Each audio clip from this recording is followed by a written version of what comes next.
दोस्तों आपका और हमारा बहुत ही खूबसूरत चैनल झारखंड वाला 99 में स्वागत है। तो दोस्तों आज के सेशन में bourse model of hydrogen atom पर कुछ एमसीक्यू क्वेश्चन कराने जा रहा हूं। और मैंने पहले भी एटॉमिक स्ट्रक्चर पर क्वेश्चन कराए हैं एमसीक्यू क्वेश्चन, और कुछ कॉन्सेप्ट मैंने बताया है। थर्मोडायनेमिक का पूरा सीरीज मैंने इसी चैनल पर कराया है, और बायो सेवर्ट लॉ पर कुछ क्वेश्चंस कराए हैं। तो जितना क्वेश्चन एमसीक्यू क्वेश्चन मैंने करा दिया है, जितना कॉन्सेप्ट मैंने पढ़ा दिया है, इससे एक भी क्वेश्चन बाहर नहीं आएंगे। तो दोस्तों इसी चैनल पर आप सारा वीडियो देख सकते हैं, तो आपका कॉन्सेप्ट बहुत ही बढ़िया हो जाएगा। तो दोस्तों देखिए, शुरू करते हैं। इसमें क्या क्या क्वेश्चंस हैं। तो पहला क्वेश्चन है expectation value of the distance of electron from the nucleus in the case of hydrogen atom. तो इसका राइट ऑप्शन होगा 3a0/2। देखिए सेकंड क्वेश्चन है the ratio of the energy of hydrogen atom in its first and second excited state is. तो दोस्तों इसके बारे में थोड़ा शॉर्ट में बता दूं। जैसे बोर साहब ने क्या बोले थे, जब इलेक्ट्रॉन मूव करता है, यदि इलेक्ट्रॉन्स को एनर्जी मिलता है, तो इलेक्ट्रॉन को जब एनर्जी मिलेगा तो इलेक्ट्रॉन एक स्टेट से दूसरे स्टेट में जंप करता है। मतलब लोअर एनर्जी, फर्स्ट सेल में जो एनर्जी वो क्या है, लोअर एनर्जी। तो लोअर से हायर जा सकता है, या हायर एनर्जी से लोअर एनर्जी में भी इलेक्ट्रॉन्स जंप कर सकते हैं। इलेक्ट्रॉन जब एनर्जी लॉस करेगा तो हायर से लोअर में जाएगा, इलेक्ट्रॉन जब एनर्जी गेन करेगा तो लोअर से हायर में जाएगा। तो ये बोर साहब ने कहे थे। अब देखिए energy of hydrogen atom, energy के लिए फॉर्मूला क्या है। तो एनर्जी के लिए फॉर्मूला है 13.6 Z/n²। ये एनर्जी के लिए फॉर्मूला है, जहाँ पे Z क्या है तो एटॉमिक नंबर है, और n क्या है तो नंबर ऑफ एनर्जी लेवल्स हैं। आगे देखेंगे दोस्तों, तो इसमें देखिए निकालना क्या है, निकालना है the ratio of energy of hydrogen atom in first and second excited state. First और सेकेंड एक्साइटेड स्टेट का एनर्जी क्या होगा, हाइड्रोजन एटम का एनर्जी क्या होगा। तो जैसा कि आप यहाँ पे देख रहे हैं दोस्तों, यहाँ पे ई एन का जो रिलेशन है एटॉमिक नंबर के साथ, ये डायरेक्टली प्रोपोर्शनल है। और एनर्जी का रिलेशन है जो नंबर ऑफ एनर्जी सेल के साथ, मतलब एन के साथ, ये क्या है तो इन्वर्सली प्रोपोर्शनल है। तो यहाँ पे हमको एनर्जी से मतलब है।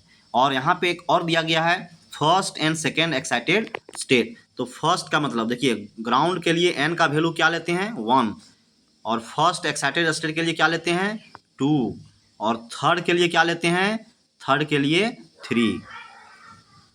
सॉरी, ये ग्राउंड के लिए है, ये फर्स्ट के लिए है, और ये सेकंड के लिए है। थर्ड के लिए क्या हो जाएगा n=4।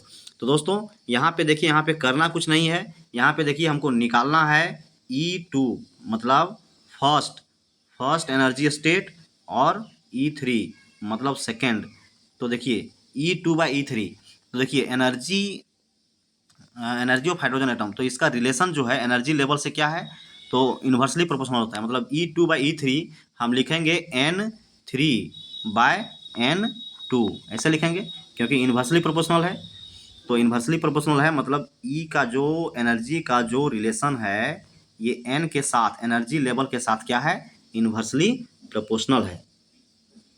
तो यहाँ पे देखिए, यहाँ पे देखेंगे दोस्तों, तो E2 फाइनली क्या हो जाएगा, E2/E3 इज इक्वल टू लिख सकते हैं, 3/2।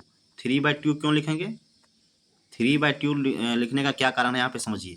जैसे यहाँ पे दिया हुआ है ratio of energy of hydrogen atom in its first and second excited state. तो देखिए फर्स्ट एक्साइटेड स्टेट के लिए मतलब E2 के लिए यहाँ पे क्या होगा, n का वैल्यू 2 होगा, और E3 के लिए n का वैल्यू क्या होगा 3 होगा।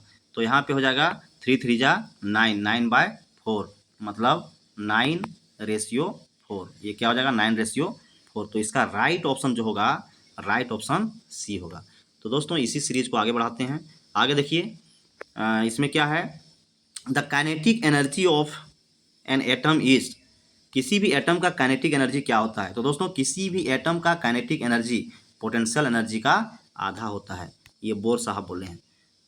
आगे देखेंगे, इसी में आगे क्वेश्चन है, देखिए दिया हुआ है if R0 is the radius of first, मतलब n=1 Bohr orbit in hydrogen atom, the radius of fourth n=4 orbit is given by. तो देखिए if r nought is the radius of first मतलब n equal to 1 Bohr orbit, तो r जो है ये radius है first orbit का, तो n इक्वल टू 4 मतलब फोर्थ ऑर्बिट का रेडियस क्या होगा। तो दोस्तों फोर्थ ऑर्बिट का रेडियस पूछा गया है। तो इसी सीरीज को आगे बढ़ाते हैं। तो यहाँ पे देखिए क्या है, radius of orbit of an electron in hydrogen atom is, देखिए रेडियस का फॉर्मूला होता है r equal to r n n square by z. तो z इक्वल टू यहाँ पे क्या होगा 1 होगा। तो आर एन इक्वल टू, देखिए z इक्वल टू जब 1 रखेंगे, हाइड्रोजन का एटॉमिक नंबर कितना होता है 1 होता है, तो जब 1 रखेंगे तो आर एन इक्वल टू क्या होगा r nought by r nought into n square. मतलब अब देखिए ये तो क्या हो गया, ये तो फर्स्ट के लिए हो गया। अब 4 के लिए क्या होगा, तो R4 equal to are not 4 का स्क्वायर मतलब 16 R नॉट। तो इसका जो राइट ऑप्शन होगा ये क्या होगा 16 R नॉट, मतलब फोर्थ ऑर्बिट का जो रेडियस होगा ये कितना होगा 16 R नॉट। तो दोस्तों आगे देखेंगे, magnetic moment of an electron in a Bohr orbit of radius r n is proportional to which of the following. तो दोस्तों इसका राइट ऑप्शन होगा r under root r N.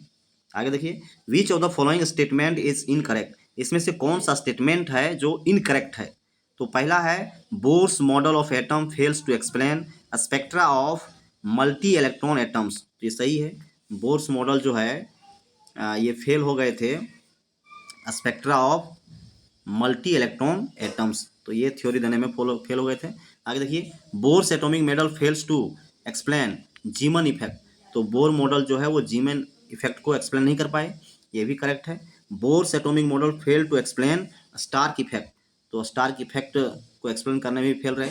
Bourse atomic model treat electrons as a particle and as a wave, मतलब कहना है Bohr's atomic model जो है ये क्या बताता है कि पार्टिकल कोई भी Bohr's model atomic model treats electron, मतलब इलेक्ट्रॉन का एक साथ पार्टिकल, मतलब इलेक्ट्रॉन को हम पार्टिकल भी बोल सकते हैं एंड एज ए वेव, मतलब इलेक्ट्रॉन का दोनों नेचर होता है, पार्टिकल भी और वेव नेचर भी होता है। तो ये स्टेटमेंट बोर साहब का कहना नहीं था, ये स्टेटमेंट हाइजेनबर्ग अनसर्टेनिटी प्रिंसिपल में बोला गया है। तो दोस्तों ये जो है ये इनकरेक्ट है, तो यहाँ पे जो इनकरेक्ट होगा ये क्या होगा ऑप्शन डी।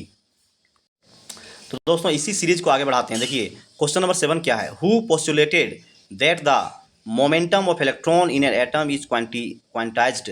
देखिए इसमें से कौन सा स्टेटमेंट जो है जिसमें बोला गया है कि इलेक्ट्रॉन का जो मोमेंटम होता है, किसी भी momentum of an electron in an atom, किसी भी एटम में जो इलेक्ट्रॉन का मोमेंटम होता है ये क्वांटाइज्ड होता है।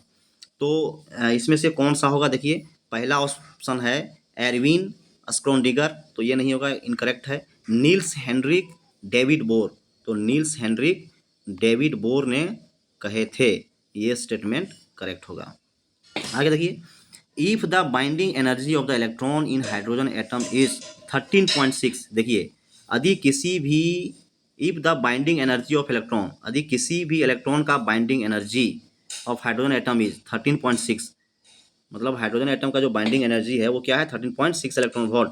The energy required to remove the electron from the first excited state of lithium is, तो लिथियम का फर्स्ट एक्साइटेड स्टेट से यदि इलेक्ट्रॉन को रिमूव करना है, मतलब एक स्टेट से दूसरे स्टेट में रिमूव करना है, तो कितना एनर्जी का ज़रूरत पड़ेगा एक स्टेट से दूसरे स्टेट में जाने के लिए। तो देखिए binding energy of hydrogen atom दिया हुआ है 13.6, और फर्स्ट एक्साइटेड स्टेट में n इक्वल टू क्या लेते हैं 2 लेते हैं, ग्राउंड के लिए 1 और फर्स्ट के लिए 2। अब देखिए लिथियम का जो एटॉमिक नंबर है वो कितना है 3 होता है। तो दोस्तों जानते हैं कि एनर्जी का जो वैल्यू होता है 13.6 Z/n का होल स्क्वायर होता है। तो यहाँ पे देखिए यहाँ पे Z जो है ये क्या है एटॉमिक नंबर किसका लिथियम का, तो यहाँ पे 3 पुट करेंगे, और n जो है वो फर्स्ट एक्साइटेड स्टेट के लिए बोला गया है, तो n इक्वल टू 2 होगा। अब इसको सॉल्व करेंगे तो 30.6 इलेक्ट्रॉन वोल्ट आएगा। तो दोस्तों ये बहुत ही इजी क्वेश्चन था। चलिए आगे, तो क्वेश्चन नंबर 9 भी बहुत इजी है दोस्तों। देखिए क्वेश्चन नंबर 9 क्या है, which of the following statement does not form part of bourse model of hydrogen atom. तो देखिए इसमें से कौन सा स्टेटमेंट है जो बोर साहब ने नहीं बोले हैं, बोर साहब का स्टेटमेंट नहीं है। तो देखिए पहला क्या है, एनर्जी ऑफ इलेक्ट्रॉन इन हाँ तो दोस्तों, पहला है energy of electrons in orbit is quantized, तो ये करेक्ट है, ये बोर साहब बोल रहे हैं। नेक्स्ट देखिए, the electron in the orbit nearest the nucleus have the lowest energy, तो ये भी करेक्ट है। Electrons revolve in different orbits around the nucleus, ये भी करेक्ट है। The position and velocity of electrons in orbit cannot be determined simultaneously, तो दोस्तों ये इनकरेक्ट है। ये किनका थ्योरी है? तो ये थ्योरी है स्क्रोडिंगर वेव इक्वेशन का, हाइजेनबर्ग और अनसर्टेनिटी प्रिंसिपल का ये थ्योरी है। तो दोस्तों इसी सीरीज को आगे बढ़ाते हैं। आगे देखिए, द एनर्जी ऑफ एटम और ion in its ground state is -54.4 electron volt, it should be, देखिए the energy of an atom और ion in its ground state is, देखिए ग्राउंड स्टेट का जो एनर्जी है ये कितना है? -54.4 इलेक्ट्रॉन वोल्ट। तो ये क्या होगा? हाइड्रोजन होगा, हाइड्रोजन का ये एनर्जी है, या फिर ड्यूटेरियम का है, या फिर हीलियम का है, या फिर लिथियम का है। तो दोस्तों जैसा कि आप जानते हैं, जो एनर्जी का जो फॉर्मूला होता है En = 13.6 n स्क्वायर, और यहाँ होता है Z², ये होता है। तो देखिए, यदि मान लीजिए हम लेते हैं हीलियम को, ये राइट ऑप्शन हीलियम होगा। यदि हम हीलियम को लेते हैं तो 13.6, तो हीलियम का जो यहाँ पे देखिए क्या दिया गया है, the energy of atom in its ground state, तो ग्राउंड स्टेट के लिए क्या होगा? n = 1 होगा, तो यहाँ पे 1² हो जाएगा। और हीलियम का जो एटॉमिक नंबर होता है ये कितना होता है? 2 होता है, तो 2 का स्क्वायर हो जाएगा, मतलब 13.6 × 4। तो इसको जब मल्टीप्लाई करेंगे तो क्या आएगा? 54 इलेक्ट्रॉन वोल्ट। तो इसका जो राइट ऑप्शन होगा ये क्या होगा दोस्तों? ये होगा हीलियम। तो आगे देखिए, which of the following spectrum have all the frequency from high to low frequency range, तो ये क्या होगा दोस्तों? ये होगा कंटिन्यूस स्पेक्ट्रम। चलिए तो इसी सीरीज को आगे बढ़ाते हैं। नेक्स्ट देखिए, Balmer series of hydrogen spectrum appears, तो Balmer series of hydrogen spectrum ये कैसा दिखता है? बाल्मर सीरीज में यदि कोई भी इलेक्ट्रॉन जंप करता है और बाल्मर सीरीज में जाता है, तो बाल्मर सीरीज जो है दोस्तों, यहाँ पे देखिए ये क्या है? तो ये सेकेंड स्टेट है बाल्मर सीरीज। तो ये कैसा होगा? ये विजिबल होगा, मतलब इसका राइट ऑप्शन जो होगा ये क्या होगा? राइट ऑप्शन बी होगा। आगे देखिए, the emission spectrum of hydrogen atom Lyman series, तो देखिए the emission spectrum of hydrogen atom, तो ये सब आप याद रखेंगे। यहाँ पे हाइड्रोजन एटम का जो इमिशन है n = 1 से 2, 3, 4, मतलब इन्फिनिटी तक, 2, 3, 4 इन्फिनिटी तक कहीं भी जंप कर सकता है इलेक्ट्रॉन। तो लेमन सीरीज में जब इलेक्ट्रॉन जंप करते हैं तो ये क्या है? तो ultraviolet. Balmer series n = 2 से लेकर इन्फिनिटी तक visible. Paschen series near infrared. Brackett series far infrared. Pfund series far infrared. तो ये सब याद रखेंगे। आगे है, the energy of hydrogen atom in nth orbit is EH, then the energy in the nth orbit of single ionised helium atom is, तो देखिए energy of hydrogen atom, तो एनर्जी ऑफ हाइड्रोजन एटम क्या होता है? इसका जो formula है -13.6 Z² तो यहाँ पे क्वेश्चन क्या पूछा गया? देखिए, the energy of hydrogen atom in the nth orbit is EH, तो nth ऑर्बिट का जो हाइड्रोजन का जो एनर्जी है ये क्या है? EH है। Then the energy in the nth orbit of single ionised helium atom, तो हीलियम एटम का क्या होगा? हीलियम एटम का क्या होगा? यहाँ पे ऑर्बिट लिया गया है दोस्तों nth, मतलब n जो है यहाँ पे n का जो वैल्यू है, ऑर्बिट का जो वैल्यू है ये nth लिया गया है। n का वैल्यू क्या है? तो n टर्म तक ये मेंशन नहीं है, तो दोनों के लिए है, हाइड्रोजन के लिए और हीलियम के लिए। तो ये तो वैल्यू दोनों के लिए है, सेम है, मतलब ये कैंसिल हो जाएगा। तो यहाँ पे केवल हमको पुट करना है ई एनर्जी का जो वैल्यू पुट करना है 13.6 जेड का स्क्वायर, माइनस 13.6 जेड का स्क्वायर, केवल इसको लेना है। और यहाँ पे क्या रहेगा, तो हीलियम और हाइड्रोजन, हीलियम एंड हाइड्रोजन। तो देखेंगे दोस्तों यहाँ पे, जैसा कि देखिए hydrogen atom in nth order, तो हाइड्रोजन एटम के लिए जो nth ऑर्डर का वैल्यू होगा एनर्जी का, Z इक्वल टू क्या होगा, 1 होगा। Z क्या है, एटॉमिक नंबर है, हाइड्रोजन का एटॉमिक नंबर 1 होता है। तो 13.6 1 स्क्वायर बाय एन स्क्वायर, मतलब 13.6 माइनस 13.6 बाय एन स्क्वायर। और हीलियम के लिए एटॉमिक नंबर कितना होता है, तो एटॉमिक नंबर 2 होता है। तो हीलियम के लिए क्या होगा, 13.6, हीलियम का एटॉमिक नंबर 2 होता है, तो यहाँ पे 2 लिया गया है। और एन तो दोनों में है, एन दोनों में कॉमन है। तो यहाँ पे देखिए इसका जो वैल्यू होगा ये क्या होगा, 13.6 इंटू 4। तो देखिए यहाँ पे फाइनली जब पुट करेंगे, तो फाइनली जब हम वैल्यू पुट करेंगे, तो यहाँ पे थोड़ा सा ध्यान दीजिए, थोड़ा सा यहाँ पे ध्यान दीजिए।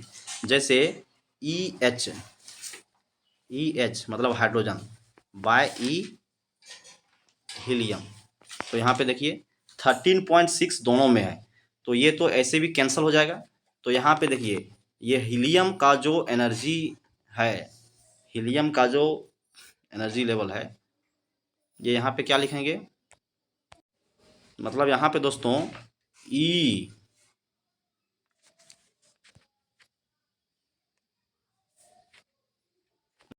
देखिए क्या लिखेंगे, ई हाइड्रोजन और ई हीलियम।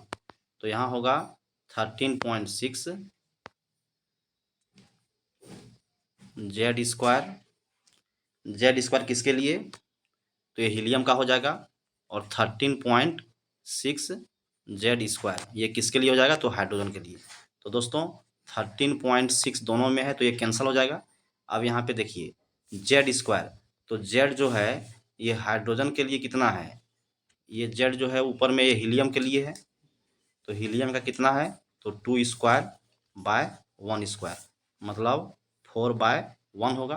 तो इसको फाइनली जब सॉल्व करेंगे, तो फाइनली सॉल्व करेंगे तो ई एच इक्वल टू क्या हो जाएगा, 4 एच ई, क्या हो जाएगा, ई एच इक्वल टू, हम लिखेंगे E H equal to 4 H E, 4 H E. थोड़ा सा दोस्तों यहाँ पे करेक्शन कर लेंगे। जैसे हाइड्रोजन के लिए जो एनर्जी लेवल है, जो एनर्जी है, तो इसका एटॉमिक नंबर क्या होता है, इसका एटॉमिक नंबर होता है 1, इसका एटॉमिक नंबर 1 होता है। तो हाइड्रोजन का जो एनर्जी होगा 13.6 एन स्क्वायर होगा।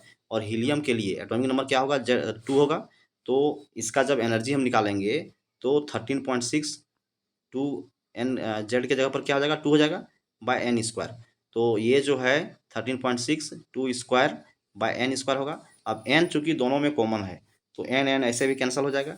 तो यहाँ पे देखिए E energy of helium equal to क्या होगा, तो energy of helium equal to, देखिए यहाँ पे जो है 13.6 by 13.6 by n square into 2 का स्क्वायर। तो 13.6 बाय एन स्क्वायर जो है ये किसका एनर्जी है, ये है हाइड्रोजन का। तो हम लिख सकते हैं 4 इंटू एनर्जी ऑफ हाइड्रोजन, मतलब energy of helium equal to ये क्या हो जाएगा, 4 इंटू एनर्जी ऑफ हाइड्रोजन। तो दोस्तों इसका राइट ऑप्शन जो होगा, energy of helium equal to 4 into energy of hydrogen. तो यहाँ पे देखिए, यहाँ पे जो दिया हुआ है ये, इसका राइट ऑप्शन होगा ऑप्शन नंबर सी, मतलब सी जो है ये करेक्ट होगा। तो दोस्तों इसी सीरीज को आगे बढ़ाते हैं। आगे देखिए, आगे दिया हुआ क्वेश्चन नंबर 14 देखिए, the energy of an electron in the first Bohr orbit of hydrogen atom is minus 13.6 electron volt. The possible energy value of the excited state for the electrons in Bohr orbit of hydrogen atom. तो देखिए first excited state of hydrogen atom ये कितना है, तो first excited state के लिए क्या लेते हैं, n इक्वल टू 2 लेते हैं, n इक्वल टू 2 लिया गया है। और हाइड्रोजन एटम का जो एटॉमिक नंबर होता है ये कितना होता है, 1 होता है। ग्राउंड स्टेट के लिए n क्या लेते हैं, 1 लेते हैं। फर्स्ट के लिए क्या लेते हैं, n का वैल्यू 2 लेते हैं। तो यहाँ पे देखिए E इक्वल टू क्या हो जाएगा, एनर्जी का जो फॉर्मूला होता है -13.6 जेड बाय एन का होल स्क्वायर इलेक्ट्रॉन वोल्ट। तो यहाँ पे देखिए, यहाँ पे जो है एन का वैल्यू क्या लिया गया है, यहाँ पे जेड क्या हो जाएगा, 1 हो जाएगा। तो 1 हो जाएगा मतलब यहाँ पे जेड स्क्वायर 1 का स्क्वायर, तो 1 ऐसे भी हट गया। तो यहाँ पे देखिए एन स्क्वायर, एन के जगह पर क्या लिया गया है, तो एन के जगह पर 2 लिया गया है। तो 2 2 जब 4 हो जाएगा, मतलब -13.6/4। तो इसको सॉल्व करेंगे तो -3.4 इलेक्ट्रॉन वोल्ट होगा। तो देखिए दोस्तों क्वेश्चन क्या है, the energy of an electron in first Bohr orbit और hydrogen atom is -13.6। The possible energy value of excited state of the electrons in Bohr orbit of hydrogen atom. तो इसके लिए क्या होगा, हाइड्रोजन एटम के लिए जो एनर्जी होगा ये -3.4 इलेक्ट्रॉन वोल्ट होगा। मतलब फर्स्ट एक्साइटेड स्टेट के लिए हाइड्रोजन का जो एनर्जी होगा ये क्या होगा, -3.4 इलेक्ट्रॉन वोल्ट। मतलब ऑप्शन क्या है, तो ऑप्शन ए करेक्ट होगा। तो दोस्तों इसी सीरीज को आगे बढ़ाते हैं। तो देखिए क्वेश्चन नंबर 15 क्या है, bore radius of hydrogen atom. तो हाइड्रोजन एटम का जो बोर रेडियस होता है ये क्या होता है, 0 पॉइंट, ध्यान रखेंगे दोस्तों, इसका जो वैल्यू है ये क्या है, तो 0.529 एंगस्ट्रॉन होता है। तो ये वैल्यू किस में है, तो देखिए ये वैल्यू ऑप्शन डी में है, 0.529 इंटू 10⁻⁻10 मीटर, मतलब एंगस्ट्रॉन हुआ 0.529 एंगस्ट्रॉन, तो उसी को कहेंगे 0.529 इंटू 10⁻⁻10 मीटर। तो दोस्तों आगे देखिए क्वेश्चन क्या है, क्वेश्चन है the ionization potential of hydrogen atom is 13.6 electron volt. The ionization potential of singly ionised helium will be in electron volt. तो देखिए एनर्जी का फॉर्मूला क्या होता है, तो एनर्जी का फॉर्मूला होता है 13.6 Z/n का होल स्क्वायर। तो हीलियम के लिए बोला गया दोस्तों, तो हीलियम के लिए देखिए क्वेश्चन क्या है, the ionization potential of hydrogen atom is, hydrogen atom का आयोनाइजेशन पोटेंशियल दिया हुआ है, the ionization potential of highly ionised helium will be. तो हीलियम का क्या होगा, तो देखिए हाइड्रोजन का जो आयोनाइजेशन पोटेंशियल होगा फॉर हीलियम, तो इस फॉर्मूला में जब पुट करेंगे 13.6 Z²/n², तो हीलियम के लिए, हीलियम का एटॉमिक नंबर कितना होता है, 2 होता है। अब देखिए एनर्जी ऑफ हीलियम तो 2² और एनर्जी ऑफ हाइड्रोजन 1² तो इसको सॉल्व करेंगे तो वैल्यू क्या आएगा, 4 आएगा। मतलब energy of helium equal to 4 into energy of hydrogen, या 4 इंटू 13.6 होगा। तो इसको जब मल्टीप्लाई करेंगे तो 54.4 इलेक्ट्रॉन वोल्ट इसका वैल्यू आएगा। आगे देखेंगे दोस्तों, नेक्स्ट क्वेश्चन है the ionization potential of hydrogen is 13.6 electron volt. The energy of electronic level characterized by principal quantum number n equal to Z will be. Question पर ध्यान देंगे तो देखिए इसमें आगे क्या है, wavelength of second member of Balmer series is, second member of Balmer series. तो यहाँ पे देखिए wavelength of Balmer series is given by, Balmer series का जो वेवलेंथ दिया गया है ये क्या दिया गया है, 1/λ equal to r 1/2² minus 1/n²। ना wavelength of second Balmer series, second Balmer series की बात किया जाए तो 2² 1/2² माइनस 1/4²। तो यहाँ पे देखिए इसको थोड़ा समझेंगे दोस्तों, जैसे बोर साहब क्या बोले थे, बोर साहब क्या बोले थे, इसमें बाल्मर सीरीज क्या है, तो ये जो फर्स्ट है ये क्या है, ये है लेमन सीरीज। सेकंड क्या है, बाल्मर सीरीज। मतलब बाल्मर सीरीज जो शुरू होता है n इक्वल टू 2 से लेकर, n इक्वल टू 2 से लेकर इन्फिनिटी तक, 2 से इन्फिनिटी तक जा सकता है। मतलब इलेक्ट्रॉन जो जंप करेगा 2 से इन्फिनिटी तक जंप कर सकता है, कहीं भी जा सकता है। तो ये क्या है, ये बाल्मर सीरीज है। अब देखिए दोस्तों जैसा कि क्वेश्चन में दिया गया है wavelength of second member of Balmer series is, यहाँ पे दिया गया है कि second member of Balmer series. तो देखिए बाल्मर सीरीज का जो फॉर्मूला होता है 1/λ इक्वल टू r 1/2²। तो 2 क्यों लिया गया, क्योंकि बाल्मर सीरीज जो है वो 2 से शुरू होता है, n इक्वल टू 2 लेते हैं बाय n² मतलब कहाँ तक जा सकता है। तो देखिए now wavelength of second Balmer series will be n equal to 4। तो second Balmer series, second Balmer series का मतलब क्या होता है, देखिए ध्यान दीजिए, जैसे बाल्मर सीरीज कहाँ शुरू हुआ 2 से, अब सेकेंड यहाँ से सेकेंड जाइए तो 1 2 3 4, तो यहाँ पे क्या हो जाएगा n equal to 4 second Balmer series बोला है, मतलब बाल्मर सीरीज से सेकेंड, तो 1 2 ये फर्स्ट हो गया बाल्मर सीरीज के बाद और ये सेकेंड हो गया।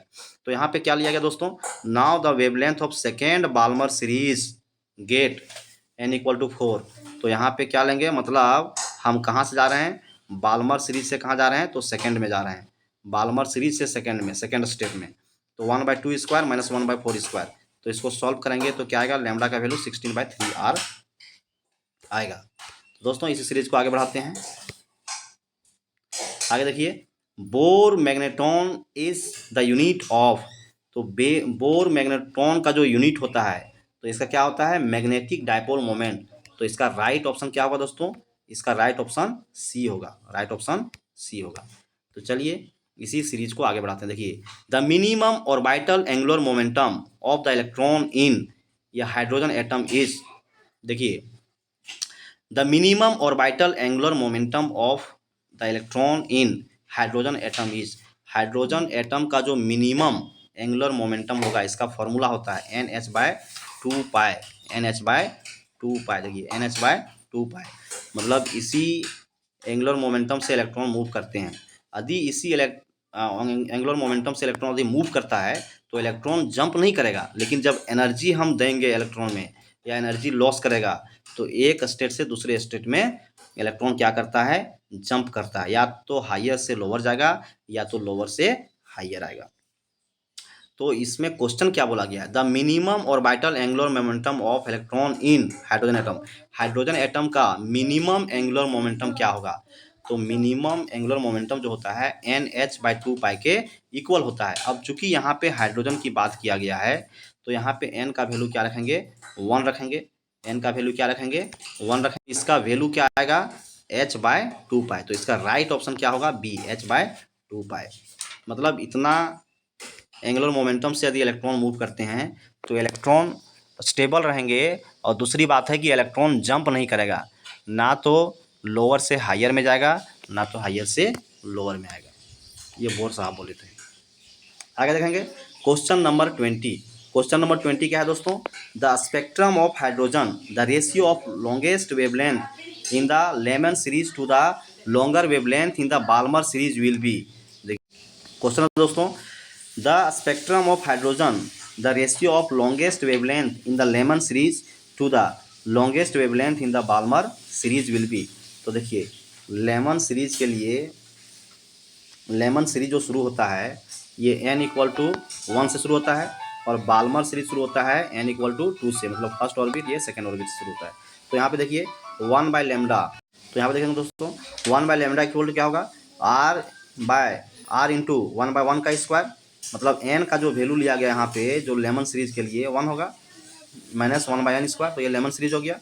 बाल्मर सीरीज के लिए यहाँ पे क्या होगा, 2 होगा, तो r into 1/2 square minus 1/n square, ये बाल्मर सीरीज हो गया। तो इसको जब सॉल्व करेंगे, इसको जब सॉल्व करेंगे तो यहाँ पे क्या आएगा वैल्यू, तो 1/λ1/1/λ2, तो 1 r into 1/4 minus 1/9, r into 1 minus 1/4। तो इसको ओवरऑल जब सॉल्व करेंगे तो दोस्तों इसका वैल्यू क्या आएगा, 5/27, 5/27, मतलब λ1/λ2, तो ये वैल्यू ऊपर चला जाएगा और ये नीचे आ जाएगा, तो फाइनली आएगा 5/27। आगे देखिए दोस्तों, the minimum energy required to excite of hydrogen atom from its ground state to the order of ionization potential of hydrogen is 13.6 electron. तो ग्राउंड स्टेट के लिए मिनिमम जो एनर्जी चाहिए 13.6, 1/1 स्क्वायर माइनस 1/2 स्क्वायर, तो इसका जो वैल्यू होगा ये क्या होगा, 10.2 इलेक्ट्रॉन वोल्ट, 10.2 इलेक्ट्रॉन।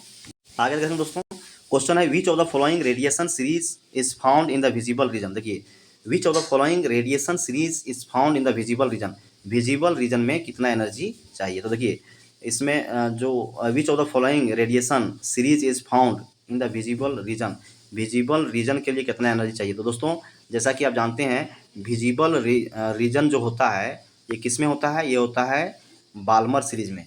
तो बाल्मर सीरीज के लिए दोस्तों यहाँ पे क्या लेते हैं, बाल्मर सीरीज के लिए n इक्वल टू क्या लेते हैं, 2 लेते हैं, मतलब 2 से ये इन्फिनिटी तक जा सकता है, 2 से इन्फिनिटी तक जा सकता है, मतलब ये लोअर होता है और ये हायर होता है। तो देखिए इसका लिमिट क्या इन्फिनिटी है, तो n इक्वल टू यहाँ पे क्या होगा, इन्फिनिटी होगा, और यहाँ पे क्या होगा 2 होगा, तो यहाँ पे क्या हो जाएगा दोस्तों, तो 1/λ इन्फिनिटी इक्वल टू r/4। तो इसका राइट ऑप्शन जो होगा क्या होगा, r/4। और ये कैसा होगा, तो ये होगा बाल्मर सीरीज।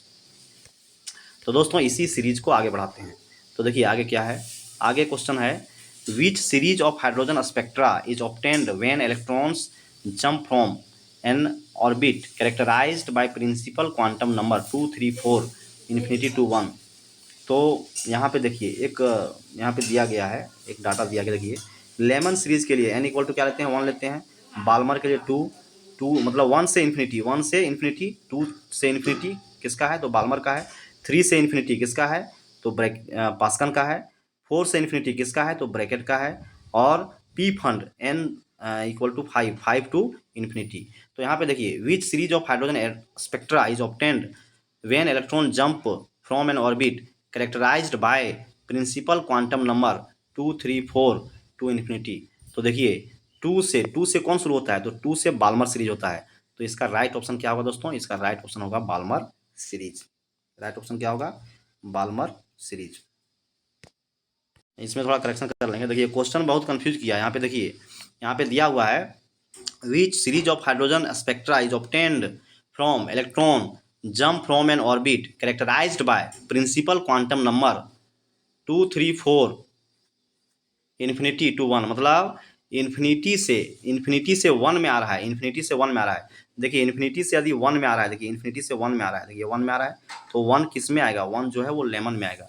1 जो होता है वो किस में होता है, लेमन में। इसके लिए फॉर्मूला क्या है, तो 1/λ इक्वल टू r 1/1 स्क्वायर। 1 क्यों लिया गया, क्योंकि ये लेमन का है, और n स्क्वायर, मतलब ये कहाँ से आ रहा है, इन्फिनिटी से आ रहा है, या सेकंड से आ सकता है, थर्ड से आ सकता है, मतलब कोई भी। जैसे देखिए मान लीजिए कि ये लेमन है तो 1 है, ये 2 है, 3 है, 4 है। तो 2 से यदि 1 में आता है तो क्या कहेंगे, लेमन में आ रहा है। 3 से भी 1 में आता है तो क्या कहेंगे, लेमन में आ रहा है। 4 से 1 में आता है तो क्या कहेंगे, लेमन में आ रहा है। या 1 से 2 में आता है तो लेमन से किस में जा रहा है, बाल्मर में जा रहा है। 1 से 3 में जा रहा है तो क्या कहेंगे, लेमन से पास्कल में जा रहा है। तो इस तरह से क्रम बाय क्रम होता है। तो दोस्तों इसी सीरीज को आगे बढ़ाते हैं। देखिए क्वेश्चन नंबर 24 क्या है, the ionization energy of lithium. Ionization energy किसका, लिथियम का, is related to hydrogen s. मतलब हाइड्रोजन एनर्जी के साथ कैसा इसका रिलेशन है, लिथियम का। तो देखिए फॉर्मूला सबके लिए सेम है। जैसे एनर्जी का फॉर्मूला आप पढ़े हैं, किसी भी एटम का जो एनर्जी का जो फॉर्मूला होता है -13.6 Z/n का होल स्क्वायर। तो दोस्तों यहाँ पे जो है, यहाँ पे हम क्या निकाल रहे हैं, तो यहाँ पे निकाल रहे हैं ionization energy of lithium ion related to hydrogen ion.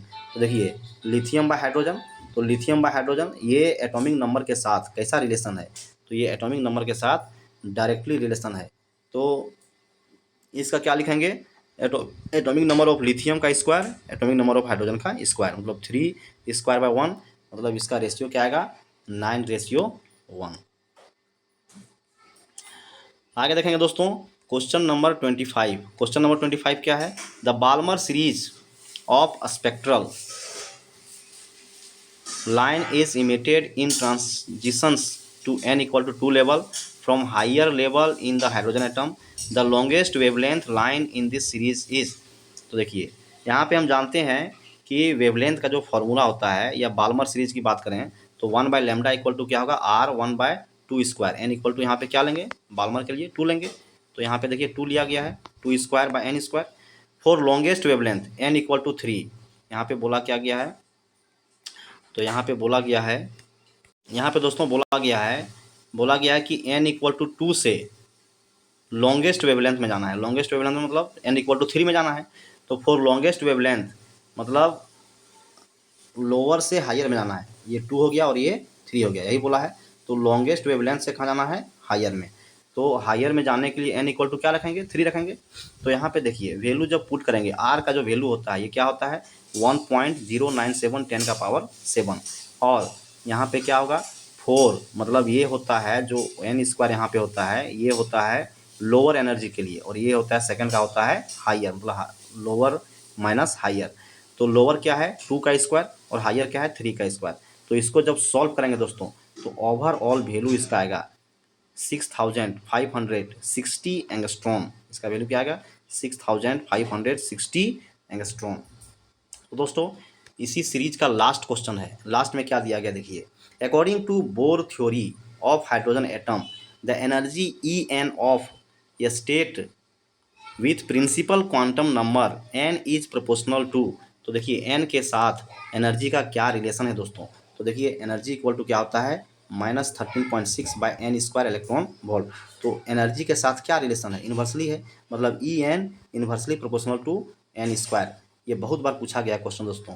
तो इसका राइट ऑप्शन क्या होगा, 1/n²। तो दोस्तों आज का वीडियो कैसा लगा कमेंट बॉक्स में ज़रूर कमेंट करें, और यदि ये वीडियो अच्छा लगे तो दोस्तों के साथ शेयर करें और लाइक करें, सब्सक्राइब करें।